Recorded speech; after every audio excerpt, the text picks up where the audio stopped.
ഇപ്പം നമ്മളൊരു ചെറിയൊരു ഇപ്പം കണ്ടിട്ട് വിളിക്കുകയാണെങ്കിൽ കുഴപ്പമില്ല, നമുക്ക് അവർക്കറിയാം ഞാൻ ഇങ്ങനെയൊക്കെ ചെയ്യത്തുള്ളെന്ന്. ഓക്കെ. അപ്പം ഞാനിപ്പോൾ അങ്ങോട്ട് ഇതുപോലെ ചോദിച്ചിട്ട് ഇതുപോലത്തെ റോള് ഇപ്പോൾ എന്നെ ഏൽപ്പിച്ചൊരു റോള് തരികയാണെങ്കിൽ എനിക്കത് ആ ക്യാമറയുടെ മുമ്പിൽ അഭിനയിച്ച് ഫലിപ്പിക്കേണ്ട ഞാൻ. അവർ പറയുന്നൊരു എക്സ്പെക്റ്റേഷൻ അവർക്ക് ഞാൻ കൊടുത്തില്ലെങ്കിൽ ഓട്ടോമാറ്റിക്കലി അവർക്ക് പിൽക്കാലത്ത് എനിക്കതൊരു ദോഷം ചെയ്യത്തുള്ളൂ. അതുകൊണ്ട് ഞാൻ അധികം ഫിലിം ഇൻഡസ്ട്രിയോട്ട് ഞാൻ അങ്ങനെ ശ്രദ്ധ ചെലുത്തുന്നില്ല. ഈ ഫിലിം സെലിബ്രിറ്റീസ് ആളുകൾ കമന്റ് ചെയ്യുകയോ മെസ്സേജ് ചെയ്യുകയോ ചെയ്തിട്ടുണ്ടോ? ഉണ്ട്. ആരൊക്കെയാ? നമ്മുടെ അഭിലാഷ് ശോഭിത്തിന്റെ അഭിലാഷും പുള്ളി മെസ്സേജ് ആയിരുന്നു, വീഡിയോസ് എല്ലാം നല്ലതാണ്. പിന്നെ ശിവ ചേച്ചി കമന്റ് ഇട്ടായിരുന്നു മറ്റേ കുയിലിന്റെ വീഡിയോയ്ക്ക്. മധുബാലകൃഷ്ണൻ സാറ് അതുപോലെ മധുബാലകൃഷ്ണൻ സാറ് പാട്ട് പാടിയാണ് കമന്റ് ഇട്ടായിരുന്നു.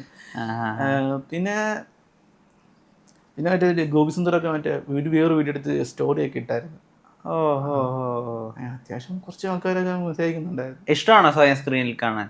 സ്വയം സ്ക്രീനിൽ കാണാൻ കുഴപ്പമില്ല. ഇപ്പൊ ഒരു പടത്തിന് ഷൂട്ട് കഴിഞ്ഞാൽ അത് ഞാൻ പുള്ളി വലിയ സാറ്റിസ്ഫൈഡ് അല്ല ഡയറക്ടർ. കാരണം വെച്ചാൽ ഒരു പുള്ളി ഒത്തിരി എക്സ്പെക്ട് ചെയ്തായിരുന്നു. കാരണം റീൽസ് ഒക്കെ ചെയ്യുന്നതുകൊണ്ട് പുള്ളിക്കൊരു എക്സ്പ്രഷനൊക്കെ ക്യാമറ വരുന്നുണ്ട്. പക്ഷെ എനിക്ക് ക്യാമറ ഉണ്ടോ ഞാൻ പേടിച്ചു പോയി. അപ്പം പുള്ളി പറഞ്ഞു, ചേട്ടാ നീ ആ ക്യാമറ ഓണാക്കുന്നൊരു കുഴപ്പമില്ല, പക്ഷെ ക്യാമറ ഉണ്ട് കഴിഞ്ഞ് പിന്നെ നിനക്ക് അതൊന്നും വരുന്നില്ലെന്ന് പറഞ്ഞു. ഞാൻ പറഞ്ഞു എനിക്കറിയത്തില്ല, ഞാൻ പറഞ്ഞില്ല ക്യാമറ ഉണ്ടോ ഞാൻ അവസാനം പറഞ്ഞ് അറച്ചു പോയി, ഒന്നും ചെയ്യാൻ പറ്റുമെന്ന് പറഞ്ഞു. പുള്ളി വലിയ സാറ്റിസ്ഫൈഡ് അല്ലായിരുന്നു.